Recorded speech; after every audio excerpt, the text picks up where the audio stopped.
വെളിപ്പാടകല് അങ്ങുദായിൽ നിന്നും അബൂബക്കർ സലഫിയെ കേൾക്കാത്തവരുണ്ടാവില്ല.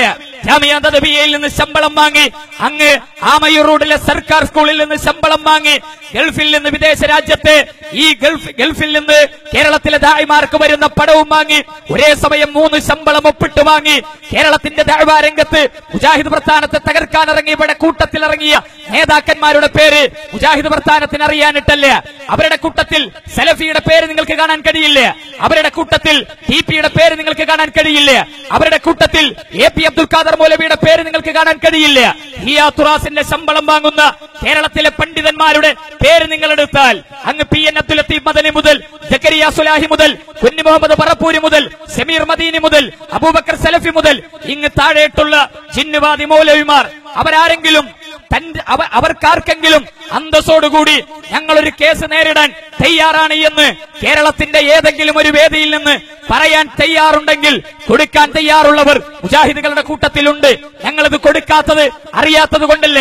വിവരാവകാശ കമ്മീഷനിലേക്ക് ഒരു ലെറ്റർ അയച്ചാൽ PN അബ്ദുൽ ലത്തീഫ് മദനി ഇങ്ങ് അരീക്കോട് സുല്ലമുസ്സലാമിൽ നിന്ന് വാങ്ങാനിരിക്കുന്ന പെൻഷൻ പണത്തിന്റെ കണക്കുകൾ രേഖസഹിതം പുറത്തുവന്ന് ഗവൺമെന്റിന് തിരിച്ചടക്കാൻ പോകുന്ന ലക്ഷങ്ങളുടെ സംഖ്യയുടെ നീളവും മുജാഹിദ് പ്രസ്ഥാനത്തിനും മുജാഹിദ് പ്രവർത്തകർക്കും അറിയാത്തത് കൊണ്ടല്ല. കുവൈത്തിൽ ജോലി ചെയ്യുന്ന സന്ദർഭം, വിദേശ രാജ്യങ്ങളിൽ ജോലി ചെയ്യുമ്പോൾ ഗവൺമെന്റ് സ്ഥാപനങ്ങളിൽ ജോലി ചെയ്യാൻ പാടില്ല എന്ന ബാലപാഠം അദ്ദേഹത്തിന് അറിയാത്തത് കൊണ്ടല്ല. ഒരാൾക്ക് സർക്കാർ സർവീസിൽ നിന്ന് പിരിയുമ്പോൾ പെൻഷൻ വാങ്ങാനുള്ള യോഗ്യത 10 കൊല്ലത്തെ സർവീസ് ഉണ്ടായിരിക്കണം. അല്ലെങ്കിൽ അവസാനത്തെ 1.5 വർഷം ജോലി ചെയ്യേണ്ടതുണ്ട്.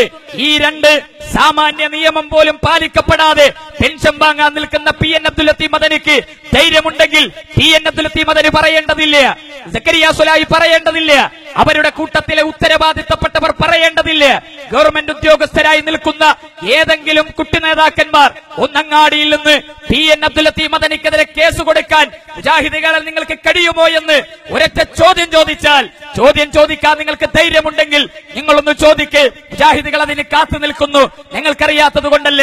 1.5 വർഷം ജോലി ചെയ്യണം, അവസാനം പെൻഷൻ വാങ്ങണമെങ്കിൽ PN അബ്ദുൽ ലത്തീഫ് മദനിയുടെ സർക്കാർ സർവീസ് നിങ്ങൾക്ക് കിട്ടും. വിവരാവകാശ നിയമം കൊടുത്താൽ, വിവരാവകാശ നിയമം വഴി അന്വേഷിച്ചാൽ 1.5 മാസം അദ്ദേഹം ഈ നാട്ടിലെത്തി കുവൈത്തിൽ നിന്ന് ലീവിന് വേണ്ടി.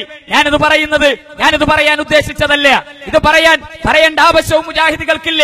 പക്ഷെ ചില കാര്യങ്ങൾ സൂചിപ്പിച്ചിട്ടില്ലെങ്കിൽ ഈ ആദർശ പ്രസ്ഥാനവും ഇതിന്റെ പണ്ഡിതന്മാരും തെറ്റിദ്ധരിക്കപ്പെടും എന്നതുകൊണ്ട് മാത്രം ഞാൻ ചില കാര്യങ്ങൾ നിങ്ങളോട് ഓർമ്മപ്പെടുത്തുകയാണ്.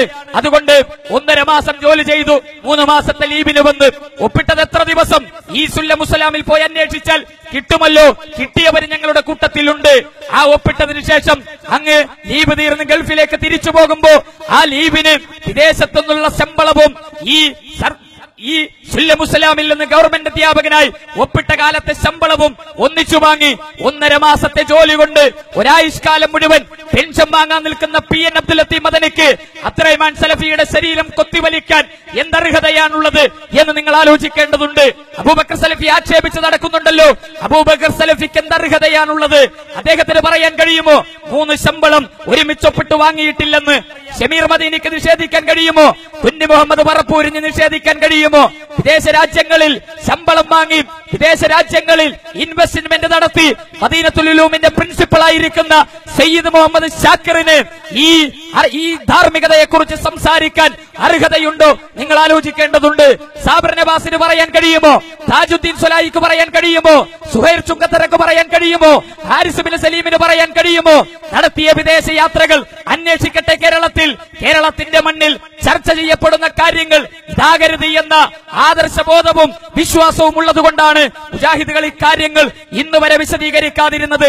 പക്ഷേ മുജാഹിദ് പ്രസ്ഥാനത്തെ കൊണ്ട് ഇത്തരം കാര്യങ്ങൾ പറയിപ്പിക്കാൻ ആരെങ്കിലും തീരുമാനിച്ചാൽ ഇത്തരം ആളുകളുടെ നാവടക്കാനെങ്കിലും ചില കാര്യങ്ങൾ ഞങ്ങൾക്ക് പ്രതികരിക്കേണ്ടി വരും, തിരിച്ചു പറയേണ്ടി വരും. ഞാൻ ദീർഘിപ്പിക്കുന്നില്ല.